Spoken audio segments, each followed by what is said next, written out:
Colombianos, bienvenidos al futuro.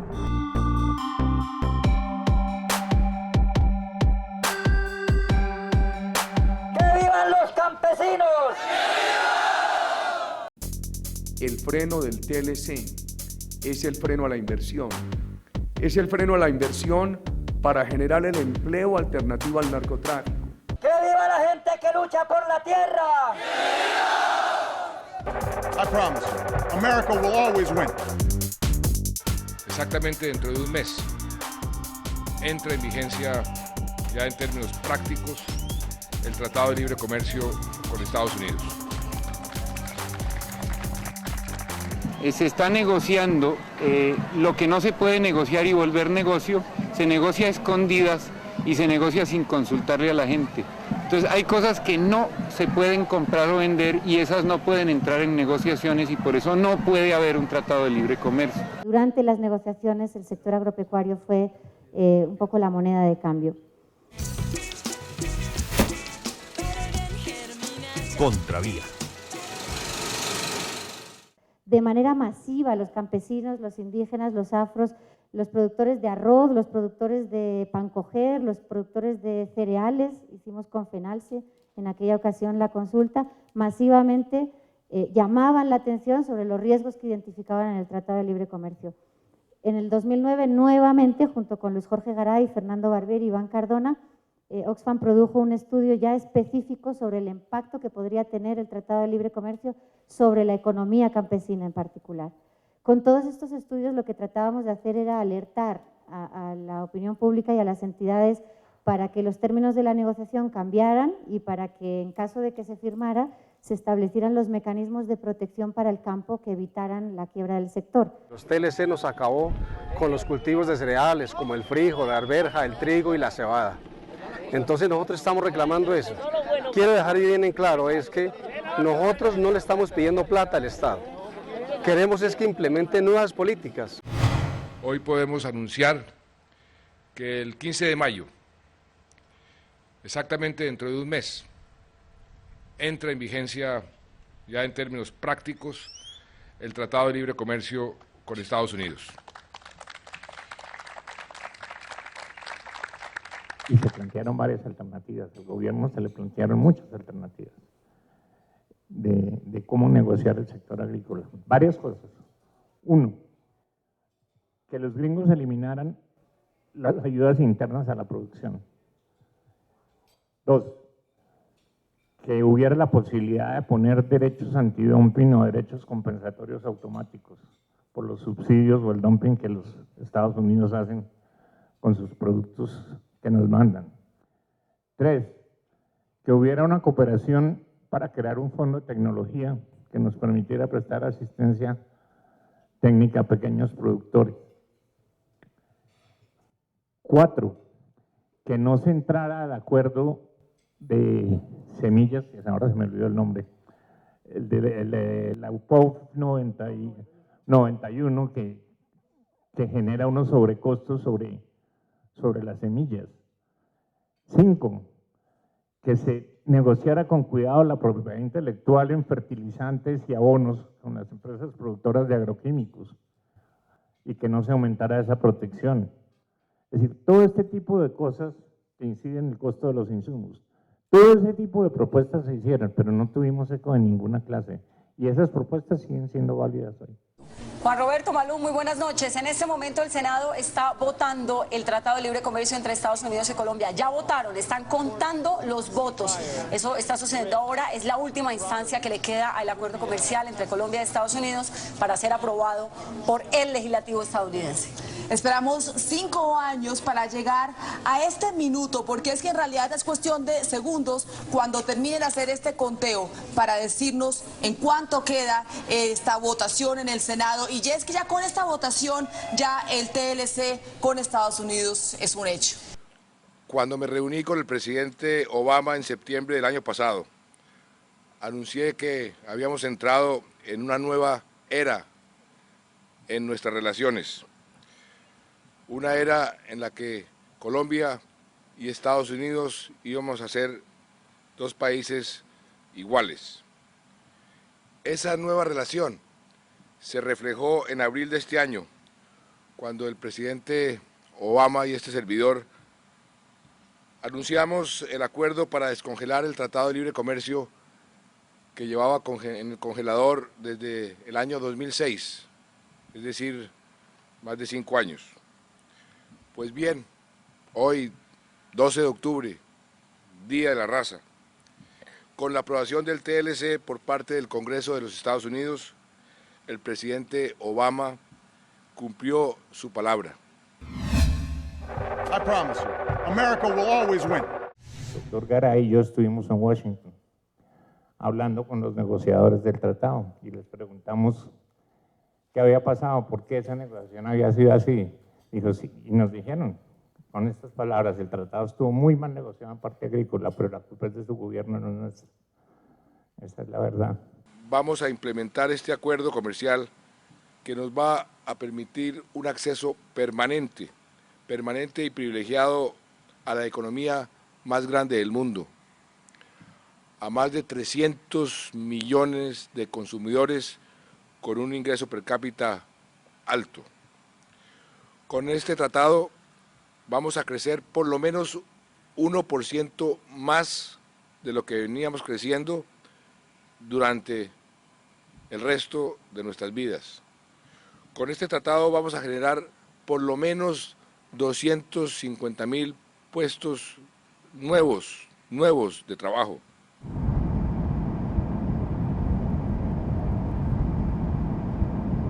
En cuanto al TLC, digo que estamos en una desigualdad con otros países porque ellos tienen tecnología, tienen subsidios y nosotros tenemos todo lo contrario de lo que otros países nos brindan, que otros países le brindan a sus productores. Nosotros tenemos que pagar para producir y mientras que ellos le pagan por producir. La balanza comercial de productos agroindustriales ha generado déficits de 461 millones de dólares en el primer año de vigencia del acuerdo y de 460 en el segundo, cuando antes, en el año anterior a su entrada en vigencia, era de solo 16 millones. Aquí las expectativas que tenían los productores de agroindustria, que presionaron horriblemente al gobierno para que liberaran las exportaciones agropecuarias, lo que finalmente lograron, no se cumplieron para nada, ¿no? No han sido capaces de exportar. Lo único que han hecho es crecer las importaciones, ¿sí? Si uno mira esto, uno puede decir que las exportaciones agroindustriales bajaron de 297 millones de dólares a 283, mientras que las importaciones aumentaron de 314 a 743. Entonces, ¿cuál es el resultado de eso? A veces se sueña con pajaritos de oro en la vida, ¿no? Llevamos 35 años en la agricultura y ahorita con esto que nos está pasando, yo sinceramente con el TLC nosotros vamos a desaparecer. Con toda la honestidad que el hombre campestre expresa, mi cultivo es mi riqueza y mi tierra mi identidad. El país se montó en un modelo de capital extranjero basado en la minería y en el petróleo. Todos sabemos que un país que se monta en ese tipo de modelo padece lo que se llama la enfermedad holandesa, que abarata las importaciones y encarece las exportaciones, ¿cierto? Y que termina marginando a la agricultura y a la industria. Y no solamente eso, sino que los mercados de capital, el crédito, tanto público como privado, se alejan de ahí y dicen, ahí no le presto porque ahí eso está muerto. La situación general del comercio con Estados Unidos es compleja. La balanza comercial pasó del año anterior a la firma del acuerdo de un superávit de 10,000 millones de dólares a un déficit de 273 millones de dólares. O sea, el problema no ha sido solo en el sector agropecuario. Mi nombre es Amanda Cifuentes y tengo aquí a mi esposo que me está acompañando. mi núcleo familiar, un hijo, Walter. Nosotros nos dedicamos a la producción de papa y leche. En este momento pues estamos totalmente quebrados porque a veces perdemos en la papa, con eso rentamos lo de las vacas y ahora en este momento nosotros estamos inciertos, no sabemos qué camino coger porque las políticas del gobierno no nos han permitido seguir en el campo y las consecuencias del TLC realmente, yo como veo las cosas, tendemos a desaparecer del campo. Muchas veces en Colombia se entiende la política agrícola por un lado y la política económica por la otra. No, están estrechamente ligadas. Los macroprecios de la política económica, la inflación, la tasa de cambio, la tasa de interés, no hacen parte de la política agrícola, hacen parte de la política económica, y usted hasta puede tener una política agrícola incluso medio pasable, digamos que no del todo buena, pero medio pasable, pero si no tiene una política económica acompasada con esa política agrícola, de nada le sirve. Yo me dedico a la agricultura y a la ganadería, pero esto está demasiado barato, la agricultura, y se está picando mucho porque los líquidos que nos venden no sirven para nada, y el abono es demasiado caro. La papa es demasiado barata, hay papa hasta 15.000 pesos picadita, no le hacemos ni siquiera lo de la recogida. Aquí nosotros vivimos pobremente. Esta es una agricultura que se está desarrollando en mucho mayores niveles de pérdida de los que podamos detectar. ¿Cuál es la constante? La constante es que los ingresos están siendo prácticamente los mismos, congelados, Fernando, pero los costos siguen subiendo. O sea, el papel de las importaciones hasta ahora es el de disminuir los precios a los productores, pero los costos siguen subiendo. Pero la situación es más compleja todavía en el sector agropecuario, sin contar la agroindustria. La balanza en el sector agropecuario ha disminuido. El superávit de la balanza ha disminuido de 1.800 millones de dólares a 1.077, es decir, casi 800 millones de dólares. Y si quitamos café, banano y flores, el déficit ha aumentado de 324 millones a 1.022 millones, es decir, más de 700 millones de dólares. Es decir, ¿dónde está la ventaja para el sector agropecuario? ¿De dónde se decía que el sector agropecuario era un ganador neto de la negociación? Yo soy de Guachené, del municipio de Guachené, que pertenece al departamento del Cauca. Soy productora de arroz. Mi familia está integrada por mi esposo y 2 hijos, el cual tenemos 1,5 hectáreas de arroz.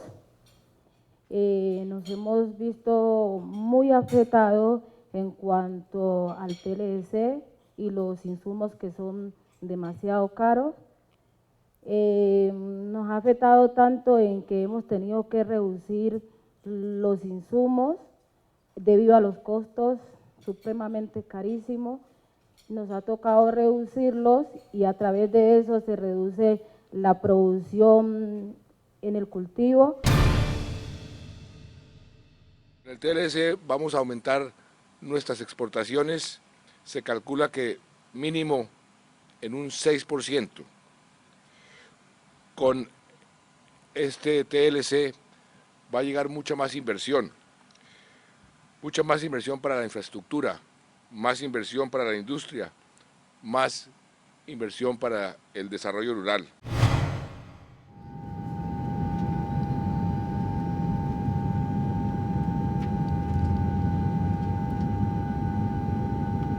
Las nuevas empresas de productos agropecuarios sin café, banano y flores, en el primer año fueron 113 empresas, contra 179 de empresas importadoras. Y en el segundo año fueron de 193 contra 201 de empresas importadoras. En total, en los 2 años, hay 306 nuevas empresas exportadoras y 380 nuevas empresas importadoras. Es un 24% más. las importadoras que las exportadoras. Mi esposo y yo somos los que nos encargamos del cultivo, porque no podemos meter otra persona a ganarse un día de trabajo, porque nos queda muy difícil. Y yo no le veo futuro a eso en el agro colombiano.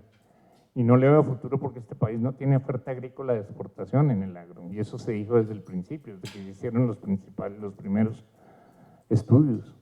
Se les dijo, no hay oferta agrícola colombiana. Y antes del TLC, los precios de las semillas del maíz eran aceptables, se podía cultivar el maíz. Hoy en día toca reemplazar eso por las mismas semillas que uno produce y poder sacar esta producción de pollo orgánico. Antes yo percibía más o menos 1.500 pesos de ganancia por libra de pollo. Hoy en día no son sino 500 pesos por libra de pollo. Entonces, con los TLC, yo veo, sinceramente, con lo que acabo de escuchar al doctor Aurelio, de que saco mis conclusiones y que dicen que paz la podrán firmar, ¿sí? Paz la podrán firmar, pero un pueblo con hambre yo creo que no hay paz. Por ejemplo, mi esposo tiene que trabajar, los hijos también tienen que trabajar, ya no en el campo porque ya no es rentable trabajar en el campo, les tocó irse todos a la ciudad. Yo me hago esta reflexión, les dejo esta reflexión, ¿sí? Sinceramente, yo ya estoy fuera del combate de la agricultura. Y si me vengo yo para la ciudad, dígame, ¿qué voy a ponerme a hacer? Yo veo que ya el futuro es ya no más producción de pollo orgánico, ya no más producir limpio. ¿Y conoces otros casos en Fusagasugá de personas que precisamente ya se han visto muy afectadas y que les ha tocado? Claro, hay mucha gente que ya los insumos son altísimos y no les da el costo-beneficio nada, entonces tienen que irse a emplear en otra cosa. Fíjense algunos. Sí.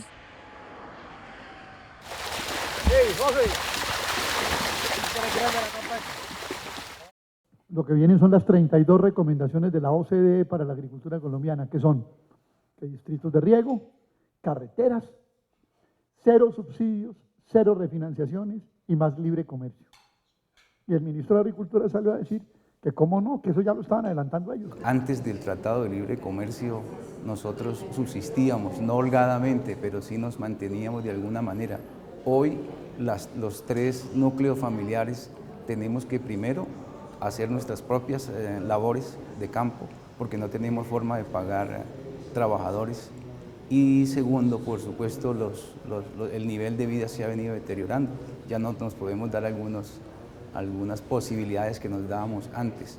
Y el esfuerzo es mayor, a pesar de los esfuerzos que hacemos por reducir costos de producción. Yo creo que no tiene ninguna posibilidad. No tiene ninguna posibilidad, pero con un agravante. Marta, tenemos 12 millones de colombianos en el campo. Hoy todavía el 17% del empleo nacional es agrícola. Aunque la agricultura ha perdido participación en el Producto Interno Bruto, hoy el empleo nacional, la agricultura es el 4% del PIB y es el 17% del empleo. Una de las exigencias de Estados Unidos fue una ley que obligara a los campesinos colombianos a solo sembrar semillas certificadas. El gobierno de Colombia aceptó esa exigencia e inmediatamente el Instituto Colombiano Agropecuario, ICA, proclamó una resolución llamada 970. Esta condena a todo campesino que siembre semilla que no sea certificada y prohíbe una práctica ancestral de los agricultores que reservaban parte de su cosecha, la mejor parte, para reutilizarla como semilla en la próxima siembra. Multas por más de 33.000 millones de pesos impuso la Superintendencia de Industria y Comercio a la organización Roa Flor Huila y a 4 directivos por haber influenciado los precios de la venta del arroz blanco al consumidor final, conducta ilegal que se venía presentando desde 2005. Al prohibirle a sus clientes en distintos canales de distribución y comercialización vender el arroz blanco por debajo del precio de la plaza de mercado. También entramos a una manipulación, a un monopolio de los industriales, los molineros, en los cuales ellos nos financian con herbicidas, abonos, semillas. Entonces, a la hora de nosotros cosechar, nos toca llevar la cosecha al molino y ellos son los que se encargan en cobrar todo lo que ellos nos han venido financiando mucho. Es tanto que solamente a veces nos vamos para la casa con la factura. ¿Qué ha pasado? Cuando usted estudia los precios internacionales de los fertilizantes y los confronta con los precios en finca, porque usted, ¿cómo se traza eso? Lázaro llega a un almacén del agrocomercio en Neiva o en Palermo y le encarga 20 bultos de urea para poder fertilizar la cosecha tata. Entonces le dice, se los pongo en la finca, pero en la finca están valiendo 85.000. Cuando usted coge eso, usted encuentra que, yo diría que hoy en Colombia estamos, por ejemplo, en muchos sitios de Colombia, 85 y 100% por encima del precio internacional.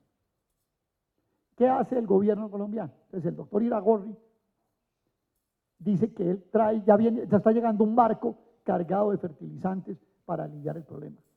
Trae el 1% del equivalente al consumo nacional de fertilizantes. O sea que eso... El gobierno, pienso yo pues que el gobierno debería prestarnos una asistencia técnica, un subsidio en cuanto a las maquinarias, el transporte de nuestros productos, que todo eso sale de nuestras cosechas.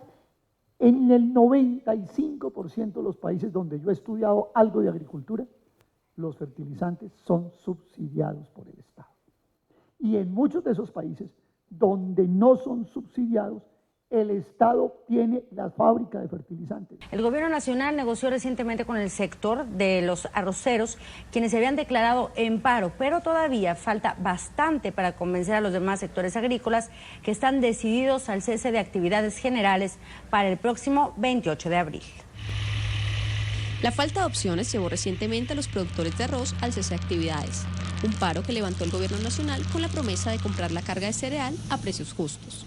Yo pienso que el tema de subsidio a los pequeños y medianos productores nunca ha existido, porque debido a las luchas campesinas, a los paros agrarios que se han dado en el país frente a la crisis del sector, hablo del Huila y Tolima, pues se ganaron unos convenios con el gobierno para tratar de levantar esos paros, y fue así como se llegó el momento en que se le puso un valor techo para poder así hacer que los campesinos dejaran de perder sumas extremas, y como pacto para levantar los paros campesinos, las luchas lograron que se diera unos recursos, pero que nunca fueron directamente al productor, llegaban a los molineros como precio techo.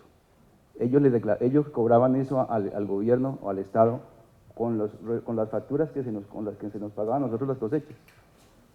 Es decir, que con eso completaban ellos el valor, que en ese caso eran 13.000, en el caso del Huila, se nos pagaba a 118.000 pesos la carga de 125 kilos. Pero el precio real estaba en 105.000, entonces los 13.000 los daba el Estado, pero a los molineros, no a los productores. En Colombia, el 90% del arroz que le llega a los platos de los colombianos lo procesan 3 grandes molinos: Roa, Flor Huila, Diana y Supremo.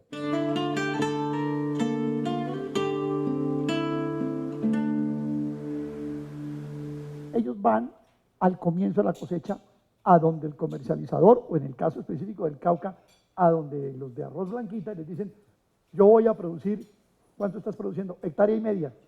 Le mandan un técnico, le dicen necesita tantos insumos, le mandan el equipo y todo se lo cobran, todo. Y cuando firma el contrato, ya ha entregado prácticamente el 70% de la cosecha, del descuento de todo equipo, insumos, etcétera, asistencia técnica, ¿ya? Les pagan con una bonificación. Ojo a este dato, Fernando, cuando es semilla certificada, entonces no les pagan 900.000 por la carga, sino que les dan la tonelada, no les pagan 900.000 por la tonelada, sino 930.000. Y en cuanto a las semillas, pues el ICA nos persiguió, claro. Nos persiguió porque teníamos que sembrar semillas certificadas.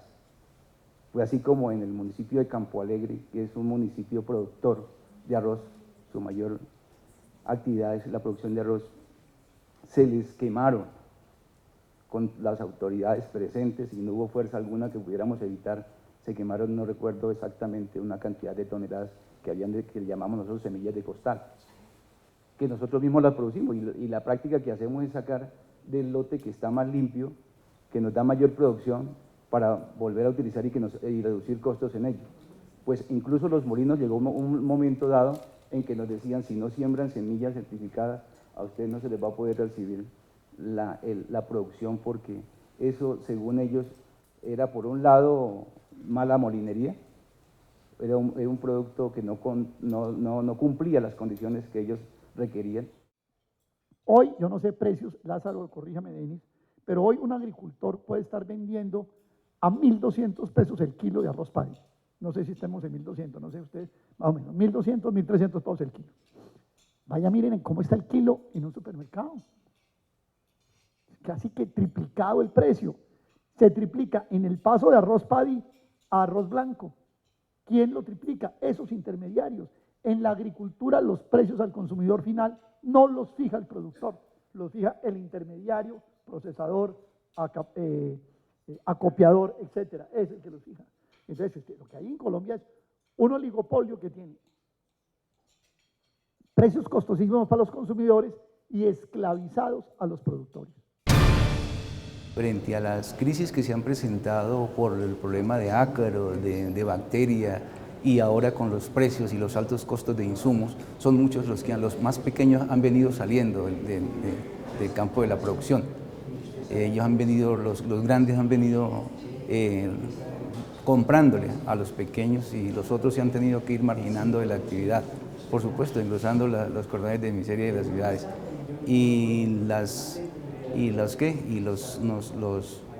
Los grandes o medianos que subsisten es porque, en el caso mío, porque he diversificado colocando una pequeña tienda o algo, recurso adicional que me permita sostenerme en el campo de la producción. El futuro de la agricultura es colombiana, de nuestra agricultura, de esta agricultura que representan las personas que están aquí presentes.